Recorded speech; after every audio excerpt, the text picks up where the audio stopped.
तो चलिए शुरुआत करते हैं आज के इस सेशन के साथ। दोस्तों, सबसे पहले तो आप सभी को नए वर्ष की बहुत बहुत शुभकामनाएं। मैं आशा करता हूं कि आने वाला साल आप सभी के लिए बहुत सारी खुशियां और ढेर सारी समृद्धि लेके आए। आपकी जो भी चाहते हैं, आपकी जो भी विशेष है खुशियां, वो सब इसमें पूरी हो जाए। और जैसे कोई भी साल खत्म होने को आता है तब हम सिंहावलोकन करते हैं, रिकैप करते हैं, वैसे ही जब भी कोई साल शुरू होने को होता है तब हम उस नए साल के लिए प्लानिंग करते हैं, कुछ रेजोल्यूशन तैयार करते हैं, कुछ संकल्प करते हैं, कुछ टारगेट्स रखते हैं। और ये टारगेट से संकल्प निजी जीवन के लिए भी होते हैं और पूरे ऑर्गेनाइजेशन के लिए, पूरे समाज के लिए भी हो सकते हैं। तो आज मैं आपके सामने हमारे इस ऑर्गेनाइजेशन का, हमारी इस फैमिली का संकल्प सामने रखना चाहता हूं। दोस्तों, एमसीएल का संकल्प क्या है 2024 के लिए? इनफैक्ट कोई भी ऑर्गेनाइजेशन हो, कोई भी संस्था हो, वो संस्था किसी भी साल के लिए कौन सा संकल्प करेगी, तो ये तय करती है कि उस संस्था का विजन क्या है, मिशन क्या है, कौन से उद्देश्य के साथ ये संस्था तैयार हुई है। ये बेसिकली डिसाइड करता है कि हमारा संकल्प, हमारी प्लानिंग साल के लिए क्या हो सकती है। और दोस्तों, हमारा जो संकल्प है, हमारा जो मिशन है, वो मिशन डे वन से एक ही है, वो है सस्टेनेबिलिटी। हम सिर्फ एक ही ध्येय के लिए, एक ही लक्ष्य के लिए काम करें कि हमको इस दुनिया को फिर से शाश्वत विकास की ओर लेके जाना है।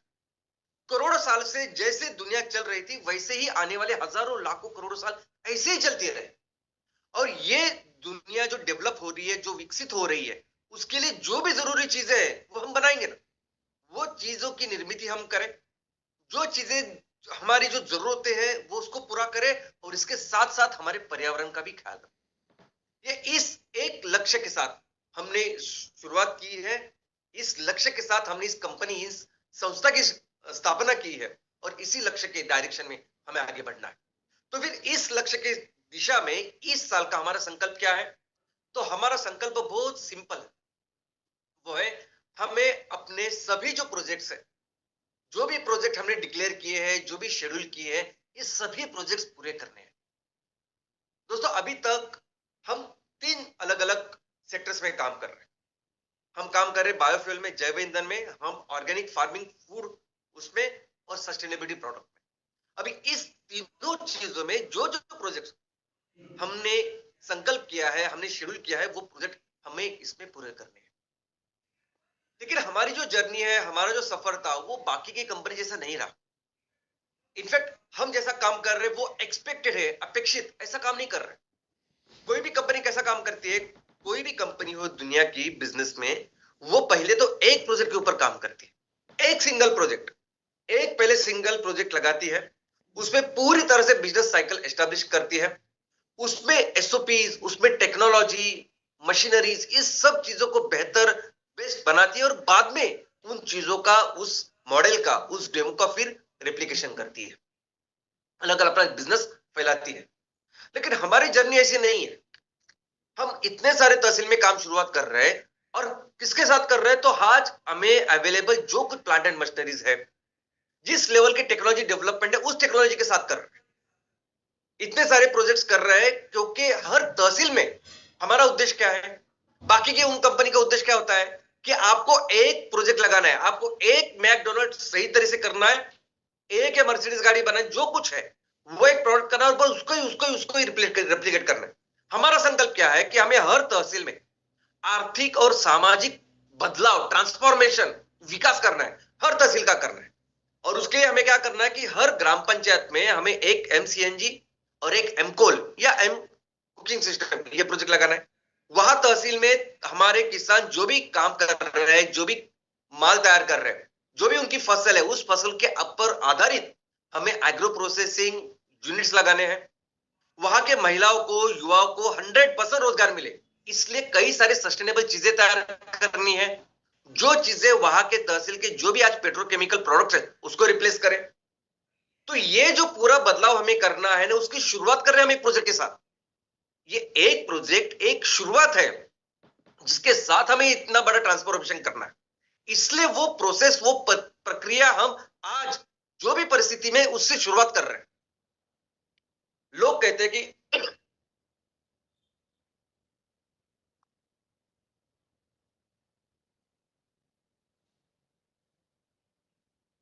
कि बाकी की कंपनियां सभी रिसोर्सेज का पहला इंतजाम करती है, सब डिसाइड करते हैं, सब इंतजाम होने के बाद बाकी के प्रोजेक्ट चलाते हैं।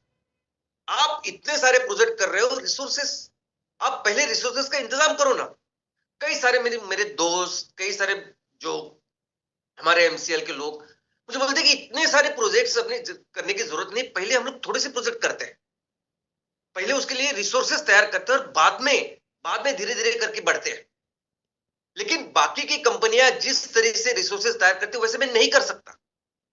बाकी की कंपनियां जिस तरह से आज की तारीख में, देखिए आज की तारीख में अगर आपने एक प्रोजेक्ट किया है तो दूसरे प्रोजेक्ट करने के लिए एक तरीका है। अगर आपने एक पायोनियर प्रोजेक्ट तैयार किया है, एक बिजनेस मॉडल तैयार किया है, उसके लिए अगर आपको टेक्नोलॉजी चाहिए, प्लांट एंड मशीनरी चाहिए, ये सब अवेलेबल है। ये सब पार्टनर आज की तारीख में मिल सकते हैं, पैसे देने के लिए मिल सकते हैं, देने के लिए मिल सकते हैं, लेकिन हम नहीं कर सकते। एमसीएल में नहीं करना है, बिल्कुल नहीं करना है जैसे बाकी की कंपनियां कर सकती है। तो फिर क्यों करते हैं? फिर क्यों इतने सारे प्रोजेक्ट करते हैं? क्यों ऐसा तरीका है तुम्हारा कि आप रिसोर्सेस पहले तैयार नहीं करते और बाकी बाद में जाते हैं? पहले रिसोर्सेस तैयार कीजिए और बाकी की कंपनी जैसे काम करे वैसे करिए ना। वैसे नहीं कर रहे। क्यों नहीं कर रहे? तो वो क्यों बहुत ज्यादा इंपॉर्टेंट है, बहुत ही ज्यादा इंपॉर्टेंट है दोस्तों। क्योंकि आज के तारीख में कोई भी कंपनी होगी, चाहे वो सेवा क्षेत्र में हो, चाहे कोई वस्तु का निर्माण करती हो, एक बार आपने एक प्रोजेक्ट तैयार किया ना, एक डेमो प्रोजेक्ट किया ना, तो उसके बाद पैसा लाने का, फंडिंग लाने का या टेक्नोलॉजी लाने का तरीका सिर्फ एक ही है, वो है वेंचर कैपिटलिस्ट। ये लोग आपसे इक्विटी लेंगे, आपसे शेयर्स लेंगे और आपको पैसा देंगे। ये लोग आपसे शेयर्स लेंगे और आपको टेक्नोलॉजी और बाकी सब चीजें देंगे।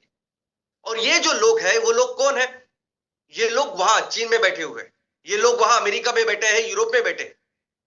ये लोग तुमको पैसे देंगे आज की तारीख में। बैंक नहीं देगी। बैंक कैसे, कब देगी पैसे? बैंक तब देगी जब आप एक प्रोजेक्ट चलाते हो, 3 साल उसको बराबर से चलाते हो। 3 साल जब आप अपने बैलेंस शीट में दिखाते हो कि मैंने कितना माल तैयार किया, कितना माल बेचा, मेरा क्या प्रॉफिट है, उसके आधार पर बैंक देगी कोई पैसे। आज के तारीख में अगर कोई कंपनी पैसा लेती है तो यही माध्यम है।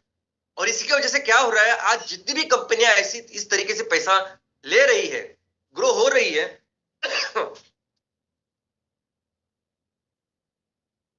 100% आज वो गुलामी में है। 100% अपने कंपनी को बेच के वो आज 100% गुलामी में है। पूरा कंट्रोल आज उन लोगों के पास है, वो जो चीन में बैठे हैं, जो अमेरिका में बैठे हैं, जापान में बैठे हैं। और इनफैक्ट वो लोग तो ये कहते हैं ना कि आपका जो रजिस्टर्ड ऑफिस है ना, वो भी आप भारत में मत रखो, वो सिंगापुर में रखो, हांगकांग में रखो, न्यूयॉर्क में रखो, लंदन में रखो, ताकि फिर वो कंपनी भी बन जाती है उस देश की।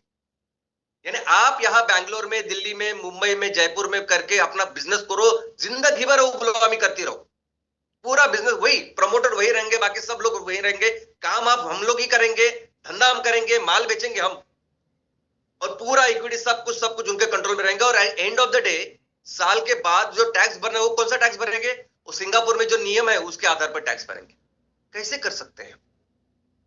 आने वाले दिनों में सबसे महत्वपूर्ण होने वाला है हमारा किसान, सबसे महत्वपूर्ण होने वाली है ये खेती, क्योंकि यही वो खेती है कि जिससे सस्टेनेबल चीजें मिलेगी, सस्टेनेबल ईंधन मिलेगा, सस्टेनेबल खाना मिलेगा, और सस्टेनेबल हम जो इस्तेमाल कर रहे हैं वो चीजें मिलेगी। हमारे किसानों की आने वाले दिनों में बहुत जबरदस्त ऐसी कंडीशन हो सकती है, होने वाली है।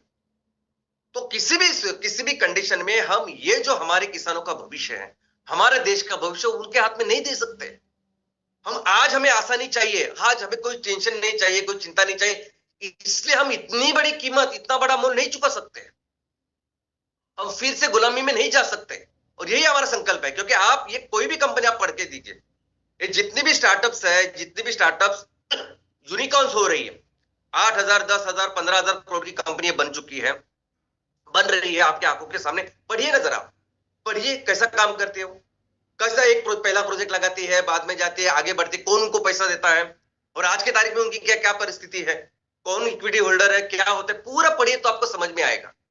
ये सभी कंपनियां क्या करती है, ये सभी कंपनियां एक प्रोजेक्ट लगाती है, एक प्रोजेक्ट लगाने के बाद फिर पूरा फोकस उनका होता है फंडिंग के ऊपर, फंडिंग लाते हैं इस रूट से, और जो प्रोजेक्ट लगाने हैं वो करते हैं टेक्निकल एक्सपर्ट्स प्रोजेक्ट लगाते हैं एक बार वो प्रोजेक्ट लगाने के बाद, और इस पूरे जो जो पूरी प्रोसेस चलती है वो तब तक चलती है कि पूरी प्रॉपर्टी ओनरशिप उनके फॉरेनर के हाथों में तब तक चली नहीं जाती, तब तक ये सब चलता रहता है। और जो ओनर होता है ना, उनको कुछ लेना देना नहीं होता, क्योंकि इस पूरे प्रोसेस में अगर वो कंपनी भी किसी के हाथ में चली गई तो भी उनके लिए तो हजारों करोड़ रुपए बनते हैं। तो अगर मेरे लिए 1000 करोड़ रुपए बन रहे तो मैं क्यों इतनी चिंता करूं?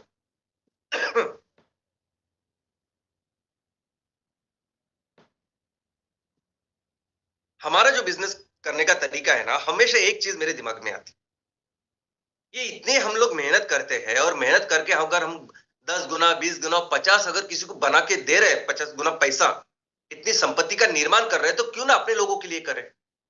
हम हमेशा कोशिश करते हैं कि कैसे हम अपने लोगों के लिए कुछ करें। अभी अमेरिकन जो कंपनी है, चाइनीज कंपनी है, अमेरिका में अगर अमेजॉन बड़ी होती है, फेसबुक बड़ा होता है, एप्पल बड़ी होती है, तो अमेजॉन अमेरिका में क्या होता है कि वहां निवेश करने वाले अमेरिकन ही होते हैं। चाइना में मैक्सिमम जो स्टार्टअप बनते हैं उसमें पैसा डालने वाले चाइनीज ही है आज। भारत में ऐसा नहीं है, भारत में वो जो पैसा डालते हैं, सब लेते हैं, उसका फायदा बाहर के लोग ले रहे हैं। और हम कोशिश करते हैं कि कैसे अपने लोगों का फायदा करा के दें। अपने लोग चाहे वो बहुत अमीर नहीं है, तो कैसे उनको हर लेवल पे, चाहे वो शेयर्स हो, चाहे वो प्रोजेक्ट्स का निर्माण हो। अभी प्रोजेक्ट्स कौन सी कंपनी एमआईडीसी छोड़ के ऐसी जगह पे जाएगी जहां कुछ भी नहीं है, लाइट नहीं है, इलेक्ट्रिसिटी नहीं है, पानी नहीं है, कितनी दिक्कतें आती है। लेकिन हमें पता है कि ये बहुत इंपॉर्टेंट है, आज की तारीख में ये काम करना इंपॉर्टेंट है, तब जाके वो ट्रांसफॉर्मेशन हम ला पाएंगे आने वाले दिनों में। जब भी कोई प्रोजेक्ट हम करते हैं ना, जो भी कोई बिजनेस करना है हमें, जब भी कोई प्रोडक्ट लॉन्च करना है या आगे बढ़ना है, तो हमेशा पहले दिमाग में आता है एनवायरनमेंट, क्लाइमेट, कि जो मैं कर रहा हूं, जो हम लोग कर रहे हैं, जो प्रोजेक्ट, उससे पर्यावरण का कितना ज्यादा फायदा होगा। बाद में हम लोग सोचते हैं कि लोगों का कितना ज्यादा फायदा होगा, कैसे लोगों के लिए हम कर सकते हैं, और बाद में प्रॉफिट। ऑफकोर्स प्रॉफिट चाहिए, उसके बाद ये सस्टेनेबल होगा। बिजनेस की जो व्याख्या है, उसमें तो कंपलसरी है, आपको प्रॉफिट मिलना ही चाहिए।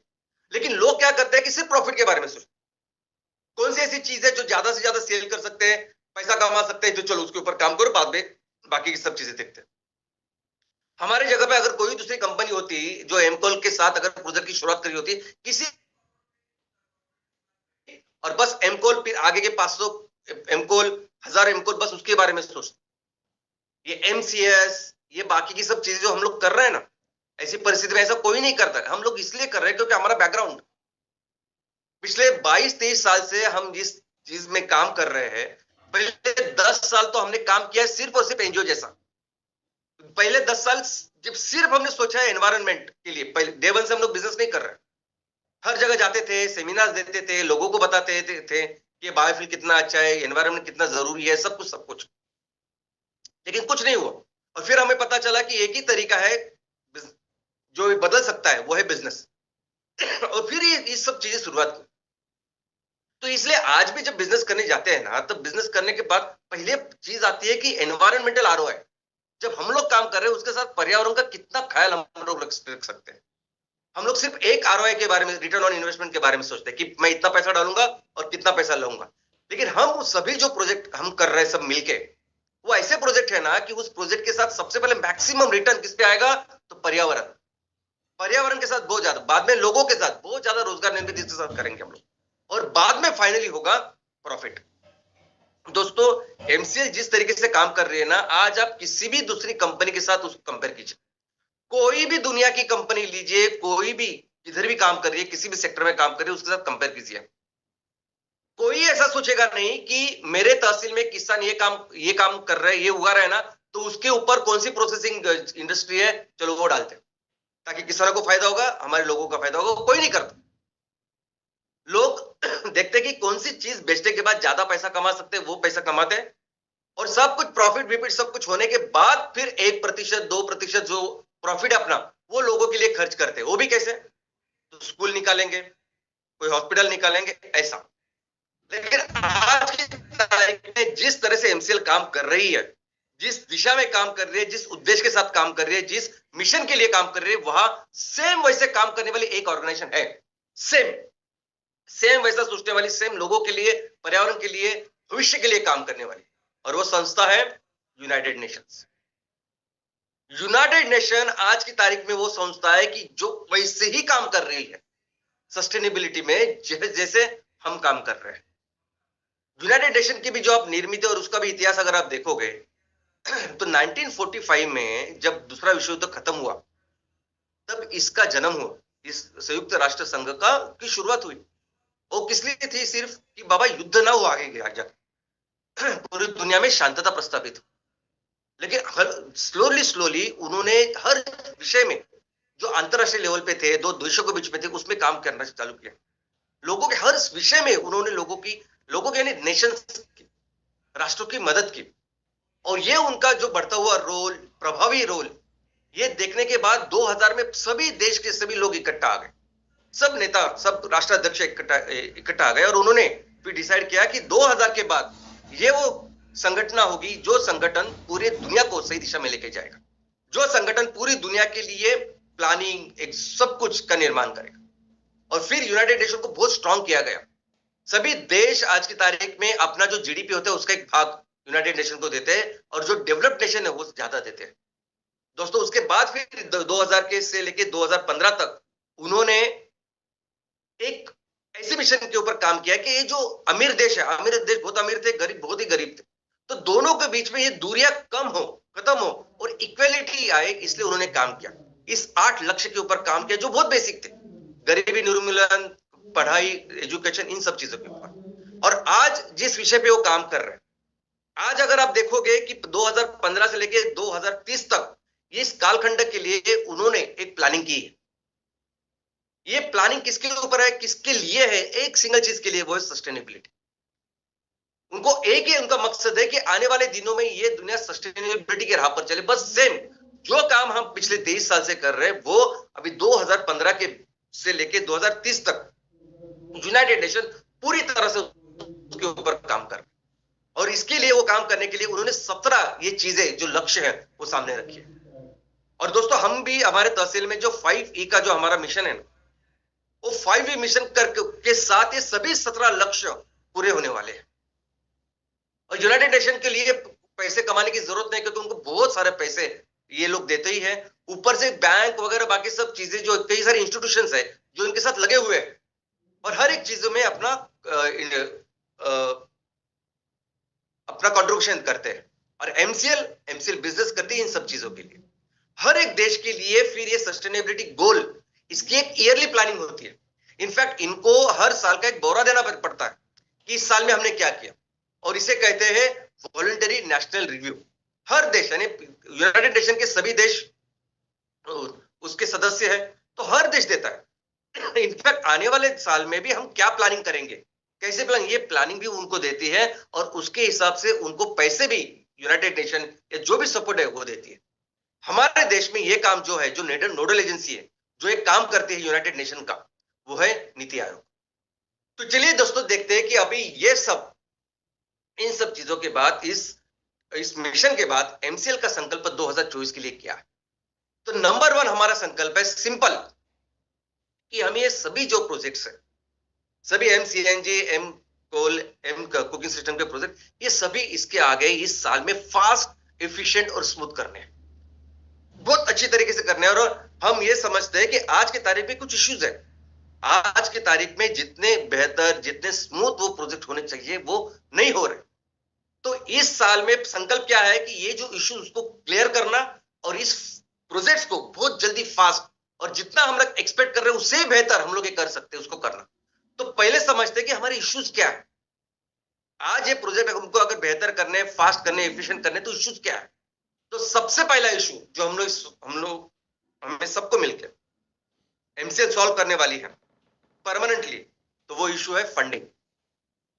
इस साल का सबसे पहला संकल्प जो हमारा है, वो ये सभी प्रोजेक्ट्स के लिए फंडिंग, परमानेंट फंडिंग की अरेंजमेंट।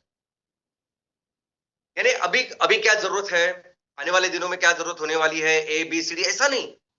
पूरा जो हमारा रोड मैप है, ब्लूप्रिंट है, हमें अगर 2,60,000 ग्राम पंचायत में इतने प्रोजेक्ट लगाने ने, उन सभी चीजों के लिए फंडिंग, इसका परमानेंट सॉल्यूशन एमसीएल आने वाले दिनों में आपके सामने रखे, प्रॉपर रखेगी, और इस तरीके से रखेगी कि इस तरीके से आप पूरे दुनिया को पता चलेगा। यानी जो लोग आज की तारीख में एमसीएल को नहीं जानते हैं ना, बाहर है, उनको भी पता चलेगा कि एमसीएल ने क्या किया। और इसका कारण यह है कि हम लोग बहुत स्ट्रांग पोजीशन में है करने के। ये जो सेक्टर में हम काम कर रहे हैं, सेक्टर कोई दूसरे जैसा सेक्टर ही नहीं है। दूसरे, अभी हम वो वेंचर कैपिटलिस्ट की जो स्टेज थी कि अभी अगर पैसे चाहिए तो हमें बेचना पड़ेगा अपनी कंपनी को वगैरह, उस स्टेज से भी बहुत आगे निकल आए हैं। हम जिस सेक्टर में काम कर रहे हैं वो सेक्टर बहुत ही अलग है, और इसलिए मैं कहता हूं कि परमानेंट हम सॉल्यूशन अभी आपके सामने रखेंगे। पहली चीज इस साल में जो कुछ करनी है वो ये है, और उसका कारण है कि आज हमारी पोजीशन ऐसी है, हम जो प्रॉब्लम आज सॉल्व कर रहे हैं दुनिया का, और सिर्फ क्लाइमेट चेंज का नहीं, लोगों का भी, वो सस्टेनेबल गोल की भी मैं बात कर रहा हूं, जो यूनाइटेड नेशन के 17 और जिसके लिए पूरी दुनिया लगी हुई है, सब कुछ अवेलेबल है। आज उस जगह में फंडिंग तो बहुत कुछ है, लेकिन सॉल्यूशन नहीं है। कैसे करना, क्या करना, वो सॉल्यूशन नहीं है, और उस पोजीशन में हम हैं। इसीलिए आज जो भी काम करना चाहते हैं ना हम लोग, आने वाले दिनों में सब चीज के लिए आज फंडिंग अवेलेबल है, और अलग अलग लेवल पे है। अनलिमिटेड बोलता हूं मैं, कंटिन्यूस बोलता हूं, क्योंकि सिर्फ चलो क्लाइमेट चेंज की बात करते हैं। क्लाइमेट चेंज के बारे में आज अगर दुनिया को 100 मिलियन बैरल पर डे इतना क्रूड ऑयल लगता है हर दिन, अभी थोड़ा कम होके 95 टू 100 इतना है, तो आज पूरी दुनिया को, इतने लोगों को कितनी ऊर्जा और ईंधन लगता है ये सबको पता है। और वो ऊर्जा और ईंधन आगे ट्रांसफॉर्म करने के लिए, कार्बन न्यूट्रल ईंधन के लिए जाने के लिए कितना पैसा लगेगा ये भी दुनिया को पता है, यूनाइटेड नेशन को पता है, सबको पता है। दूसरी बात, अब ये हवा में जितना कार्बन डाइऑक्साइड है वो कार्बन डाइऑक्साइड कम करने के लिए, क्योंकि 80% कार्बन डाइऑक्साइड गर्मी तैयार कर रहा है आज भी, तो उसको कम करने के लिए कितना पैसा लगेगा वो भी उनको पता है। तो आज अगर हम लोग मिलके हर ग्राम पंचायत में 2,60,000 ग्राम पंचायत में, हर ग्राम पंचायत में एक एमसीएमजी प्रोजेक्ट तैयार करना है, एक एमकोल प्रोजेक्ट तैयार करना है, और वो करने के बाद हम सिर्फ दुनिया के लिए 20-25% या मैक्सिमम 30% तक ही ईंधन तैयार करेंगे, तो वो दुनिया उसके लिए रेडी है। अगर हर तालुका को ऑर्गेनिक करना है, ऑर्गेनिक फार्मिंग में लेके जाना है, और पूरी दुनिया के लिए ऑर्गेनिक फर्टिलाइजर बनाना है, तो उसके लिए भी फंडिंग रेडी है आज। अलग अलग लेवल पे, अलग अलग हेड पे ये फंडिंग है। और इसीलिए इस साल का सबसे पहला संकल्प क्या है, तो संकल्प ये है कि ये फंडिंग आपके सामने रखना, ये फंडिंग आपके, ये पूरी चीज आपके सामने रखना, करके दिखाना, ताकि आने वाले दिनों में कभी भी फंडिंग के लिए ये प्रोजेक्ट का जो एग्जीक्यूशन है वो रुकना नहीं चाहिए। दूसरा जो संकल्प है हमारा वो है कि ये प्रोजेक्ट्स करना ओनली बाय एक्सपर्ट्स। देखिए, मैंने अभी 23 सालों में बहुत सारे लोगों से मिला हूं, आज भी मिलता हूं। 15 साल पहले ऐसी सिचुएशन नहीं थी, लेकिन आज ऐसी सिचुएशन है कि इतने सारे एक्सपर्ट्स हैं मार्केट में कि हर चीज के लिए उनके पास सॉफ्टवेयर है। आप कहीं भी हो दुनिया में, आप देख सकते हो कि आपके प्रोजेक्ट का क्या चल रहा है। इतने आज प्रॉपर एक्सपर्ट्स हैं, और वो एक्सपर्ट्स, उनके आप फीस दे दो, वो पूरा कुछ सब कुछ आपके लिए कर सकते हैं। ऐसे एक्सपर्ट्स हैं, और करेंगे भी। यानी आज इसके आगे हम लोग उनको पैसे देंगे, वो सब कुछ करेंगे, लेकिन हमारी सोच कुछ अलग है। डे वन से हमारा काम करने का तरीका या हमारी जो थिंकिंग है, सोच अलग है। वो क्या है दोस्तों? एक तो है एक्सपर्ट्स जो अपने विषय में एकदम एक्सपर्ट होते हैं। अगर मैं आर्किटेक्ट हूं तो मैं आर्किटेक्ट हूं, मुझे पूरा पता है, लेकिन मुझे ये नहीं पता कि एग्रीकल्चर में क्या कैसे, बिल्कुल नहीं। जो इंजीनियर है उनको अपने विषय के बारे में पता है, बाकी के विषय के में पता नहीं, और बराबर है, वो सही है। लेकिन जो कम्युनिटी हमें निर्माण करनी है ना, वो कम्युनिटी कौन सी है? तो वो कम्युनिटी है ये उद्योजक की, एक वो कम्युनिटी है ये एंटरप्रेन्योर्स की। हम चाहते हैं कि ऐसे लोग तैयार हो ना, जो अपने आजू बाजू में जो प्रॉब्लम है उसको समझे, और उस प्रॉब्लम्स को अपॉर्चुनिटी में कन्वर्ट करे, और उस अपॉर्चुनिटी के मिलते सब लोगों के लिए पैसा कमाए, अपने जगह में, अपने रीजन में पैसा लेके, समृद्धि लेके आए। ऐसे कम्युनिटी को निर्माण करना, ऐसे लोगों को निर्माण करना, ऐसा हमारा पहले दिन से हमारी सोच है। अगर आपके यहाँ कुछ प्रॉब्लम है ना, अगर प्लांट एंड मशीनरी का प्रॉब्लम है, रॉ मटेरियल, जब जाइए काम करिए, सोल्यूशन ढूंढिए, देखिए कैसे होता है। माल बेचने का कुछ है ना, तो जाइए, देखिए आप कहाँ माल बेच सकते हैं, क्या कर सकते हैं, सोचिए। क्योंकि ये लोग जो होते हैं ना, एंटरप्रेन्योर्स, ये जो बिजनेसमैन होते हैं ना, ये हो सकता है कि इनका कोई टेक्निकल बैकग्राउंड ना हो, ये बिल्कुल पढ़े लिखे ना हो, ये साइंटिस्ट भी हो सकते हैं या चौथी पास भी हो सकते हैं, ये इंजीनियर भी हो सकते हैं या 10वीं पास फेल भी हो सकते हैं, लेकिन ये लोगों को ये पता होता है कि कैसे मैं प्रॉब्लम सॉल्व करूं, कैसे इससे मैं समृद्धि, कैसे इससे कुछ अपॉर्चुनिटी तैयार करूं और पैसे कमाऊं। हम लोग यही करना चाहते हैं। और दोस्तों, आपके सामने है ही ना, आपके सामने क्या एग्जाम्पल है ये। अभी पहले एकदम सबसे क्रूड मैं बोल सकता हूं, ऐसे प्लांट एंड मशीनरी के साथ, और वो भी एमकोल के साथ, 8 महीने में, 7.5 महीने में बोल सकता हूं मैं, कोई 50 लाख का बिजनेस आपके सामने ही कर रहा है ना। और ये आप सभी लोग आने वाले दिनों में जब जब ये कुकिंग सिस्टम आएगी, सब लोग 3 करोड़ का माल बेचेंगे। और ये सब कुछ जो आज हमारे सामने एग्जाम्पल है ना, ये एग्जाम्पल आप सब लोग क्रिएट करने वाले, सभी लोग। हो सकता है कि आज थोड़े से आप डिफिकल्टीज में हो, सब कुछ आप काम कर रहे हो उसके ऊपर, लेकिन आने वाले दिनों में आप सब लोग ये कर सकते हैं, ये मुझे पता है। और यही हमारी थिंकिंग थी। लेकिन ऑफ कोर्स आज जो करंट सिचुएशन है, जो एक्सपीरियंस हमें मिला है इस साल का, तो उसमें हमने ये तय किया है कि हम एग्जीक्यूशन एक्सपर्ट के साथ ही करेंगे और उसके साथ साथ इस इनोवेशन को भी बढ़ावा देंगे। दूसरे, और इसी एक्सपर्ट के साथ सभी जो एमसीएनजी प्रोजेक्ट है वो पूरे करेंगे, सभी जो एमसीएस प्रोजेक्ट कुकिंग सिस्टम के प्रोजेक्ट है वो उनको पूरे करेंगे। लेकिन और एक महत्वपूर्ण चीज करेंगे, वो है एम कैफे। दोस्तों, अभी ये एम कैफे यानी ऑर्गेनिक, यानी जो सर्टिफाइड ऑर्गेनिक रॉ मटेरियल है वही हम लेते हैं, कोई भी केमिकल का इस्तेमाल नहीं करते और खाना बनाते, रेस्टोरेंट में चीजें बनाते हैं। 2 महीने भी नहीं हुए आज इस रेस्टोरेंट को खोले हुए, एक हमने ऐसी शुरुआत की है एमसीएल ने, लेकिन इतना जबरदस्त उसको रिस्पॉन्स है, लोग इतना उसको सपोर्ट कर रहे हैं, क्योंकि लोगों को पता है कि केमिकल से कितनी बीमारी आज फैल रही है, कैसे कैंसर हो रहे हैं। और ऐसी जगह पे जब आप इस जगह का ऐसा कुछ कर रहे हैं और वो भी किफायती दामों में है सब कुछ, तो लोग कितना पसंद कर रहे हैं इसे।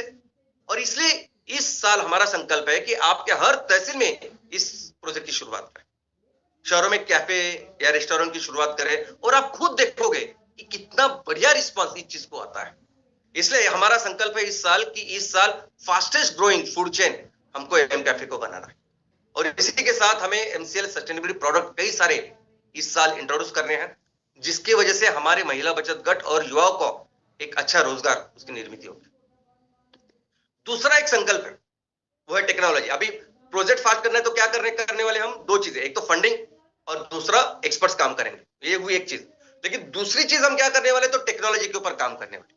देखो, टेक्नोलॉजी जो है ना दोस्तों, कि वो हमेशा शुरुआत ऐसी ही होती है और धीरे धीरे धीरे धीरे करके वो बेहतर बेहतर बेहतर होती जाती। कोई भी चीज लीजिए ना, आप मोबाइल लीजिए, आप कार लीजिए, कोई भी चीज एक 10 15 20 साल कैसे थी और अभी कैसी है, तो वैसे काम करेंगे हम अपने सभी प्लांट एंड मशीनरी के ऊपर। आने वाले दिनों में जो भी कुकिंग सिस्टम के पैलेट के मशीन रहेंगे, एम्पल के मशीन रहेंगे, वो ऑलवेज हमेशा बेहतर बेहतर नेक्स्ट वर्जन रहेंगे। इसके साथ जो अभी भी सेट ए के जो प्रोजेक्ट्स है, सेट बी के जो प्रोजेक्ट्स है, उसको भी हम बेहतर करेंगे, यानी उसको भी रिप्लेस करेंगे। आज जिस टेक्नोलॉजी के ऊपर, जिस वर्जन के ऊपर आप काम कर रहे हैं, नेक्स्ट वर्जन हम लेके आएंगे।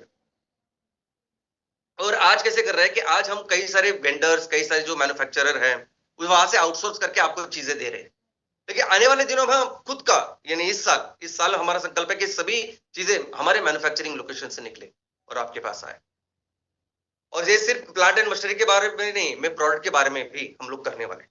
दोस्तों, प्रोडक्ट आने वाले दिनों में हमारे ऐसे होंगे कि जो आज आज जो चीज लोग इस्तेमाल कर रहे हैं, जिसकी आदत है लोगों को, वो बदले हम। अभी देखिए, ये सभी जो एम स्टोव है ना, ये एम स्टोव ऐसा समझिए कि फर्स्ट जनरेशन के, ये बायोमास स्टोव जैसे काम करते हैं। यानी आप इसमें लकड़ी डालो, गोबर डालो तो क्या हुआ, या आप एम पिलेट डालो, वो जलते हैं। इस तरह से है वो बायोमास स्टोव, जिसको एम स्टोव बोलते हैं। अभी इसमें क्या होता है कि सॉलिड फ्यूल जो होता है वो डायरेक्ट बर्निंग होती है, जो भी एम स्टोव वगैरह करते। लेकिन हमारे चीज में आज भी हमारे जो एम स्टोव है ना, उसमें डायरेक्ट बर्निंग नहीं होती। यानी आप जो फ्यूल डालते हो, ये डायरेक्ट बर्निंग की बात है कि अगर आपने उस स्टोव में लकड़ी डाली तो लकड़ी डायरेक्ट जलती है, गोबर डाला तो गोबर डायरेक्ट जलता है, पिलेट डायरेक्ट जलेगा, ऐसा। लेकिन गैसिफिकेशन प्रोसेस क्या है कि उस चीज से पहले गैस तैयार होता है, गैस, और वो जलता है। और आज की तारीख में हमारे सभी स्टोव में ऐसा ही हो रहा है।